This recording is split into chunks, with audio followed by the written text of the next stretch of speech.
വിശ്വസിച്ചവരെ വഞ്ചിക്കുന്ന അല്ലെങ്കിൽ സ്വാർത്ഥലാഭത്തിന് വേണ്ടി മറ്റുള്ളവരെ ചതിക്കുന്ന ചതിയന്മാരുടെ സ്വഭാവരീതികൾ തിരിച്ചറിയുക എന്നത് സാമൂഹിക ജീവിതത്തിൽ വളരെ പ്രധാനമാണ്.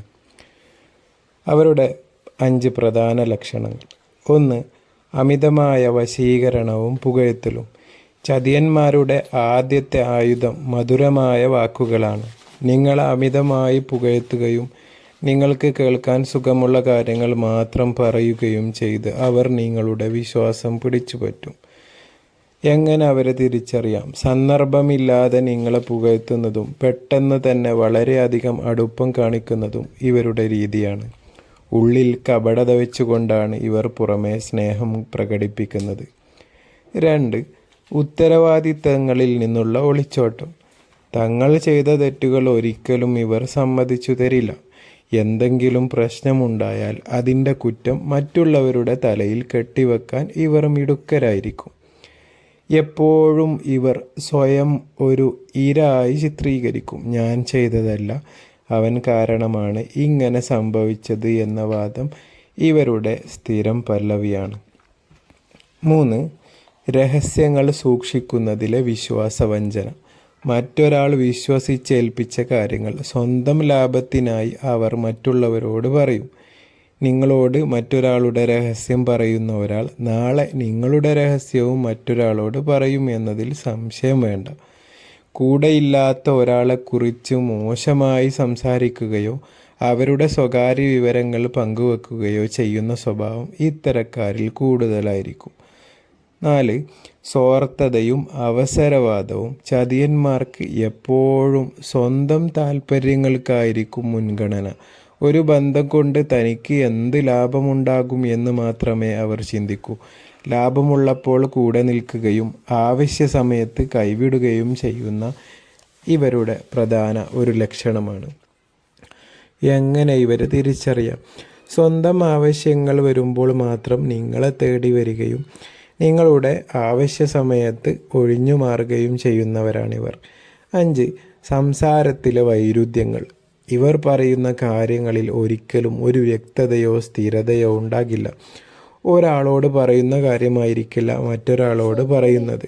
കള്ളങ്ങൾ ഒളിപ്പിക്കാൻ വേണ്ടി അവർ വീണ്ടും വീണ്ടും കള്ളങ്ങൾ പറഞ്ഞുകൊണ്ടിരിക്കും. ഇവരുടെ പഴയ സംസാരവും പുതിയ സംസാരവും തമ്മിൽ തട്ടിച്ച് നോക്കിയാൽ വലിയ മാറ്റങ്ങൾ കാണാൻ സാധിക്കും. പറഞ്ഞ കാര്യങ്ങൾ തന്നെ മാറ്റി പറയുന്ന പ്രവണത ഇവർക്കുണ്ടാകും. ഇത്തരക്കാരെയൊക്കെ തിരിച്ചറിയുക എന്നത് പ്രയാസകരമാണെങ്കിലും അവരുടെ പെരുമാറ്റത്തിലെ ചെറിയ മാറ്റങ്ങൾ ശ്രദ്ധിച്ചാൽ നമുക്ക് ജാഗ്രത പാലിക്കാൻ സാധിക്കും. ഒരാളെ പൂർണ്ണമായി വിശ്വസിക്കുന്നതിന് മുമ്പ് അവരുടെ പ്രവൃത്തികൾ നിരീക്ഷിക്കുന്നത് എപ്പോഴും നല്ലതാണ്.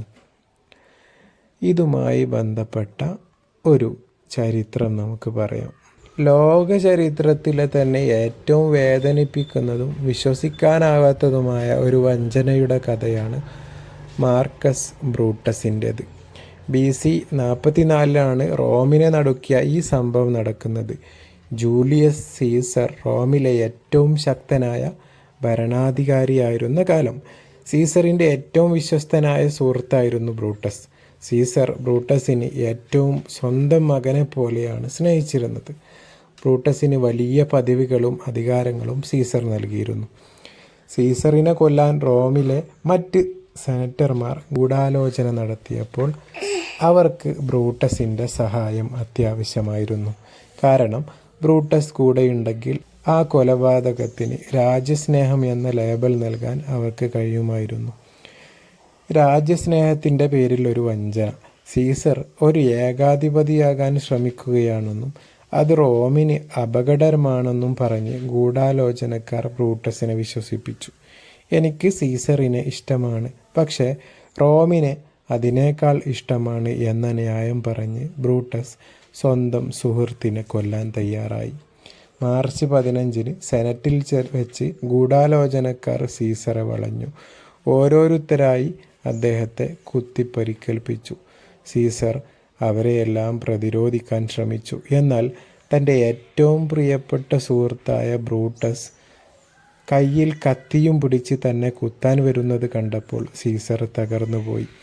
അദ്ദേഹം ചോദിച്ച അവസാന വാക്കുകൾ ലോകപ്രശസ്തമാണ്. ബ്രൂട്ടസേ, നീയും. ആ നിമിഷം സീസർ തൻ്റെ മുഖം വസ്ത്രം കൊണ്ട് മറച്ച് പ്രതിരോധം അവസാനിപ്പിച്ചു. സുഹൃത്തിൻ്റെ ചതി അദ്ദേഹത്തിൻ്റെ മരണത്തേക്കാൾ വലിയ വേദനയായിരുന്നു. ഈ ചരിത്രം നൽകുന്ന, അല്ലെങ്കിൽ ഈ സംഭവങ്ങളൊക്കെ നൽകുന്ന പ്രധാന പാഠങ്ങൾ: ഏറ്റവും അടുത്തവരിൽ നിന്നുള്ള പ്രഹരം ശത്രുവിൻ്റെ 1000 കുത്തുകളേക്കാൾ മാരകമാണ് പ്രിയപ്പെട്ടവൻ്റെ ഒരു ചതി. ന്യായീകരിക്കപ്പെടുന്ന വഞ്ചന. ചതിയന്മാർ എപ്പോഴും അവരുടെ പ്രവൃത്തിയെ ന്യായീകരിക്കാൻ പൊതുനന്മ അല്ലെങ്കിൽ രാജ്യസ്നേഹം തുടങ്ങിയ വലിയ വാക്കുകൾ ഉപയോഗിക്കും. അന്ധമായ വിശ്വാസം. ഒരാളെ അമിതമായി വിശ്വസിക്കുന്നത് അപകടകരമാണെന്ന് സീസറിൻ്റെ മരണം പഠിപ്പിക്കുന്നു. ചതിയൻ്റെ അന്ത്യം. സീസറുടെ മരണശേഷം ബ്രൂട്ടസിന് റോമിൽ അധികാരം നിലനിർത്താനായില്ല. ആഭ്യന്തര യുദ്ധത്തിൽ പരാജയപ്പെട്ട അദ്ദേഹം ഒടുവിൽ ആത്മഹത്യ ചെയ്തു. ചരിത്രത്തിലെ പേര്. സ്നേഹിച്ചവനെ വഞ്ചിക്കുന്ന ഏതൊരാളെയും വിളിക്കാൻ ഇന്നും ബ്രൂട്ടസ് എന്ന പേര് ലോകം ഉപയോഗിക്കുന്നു.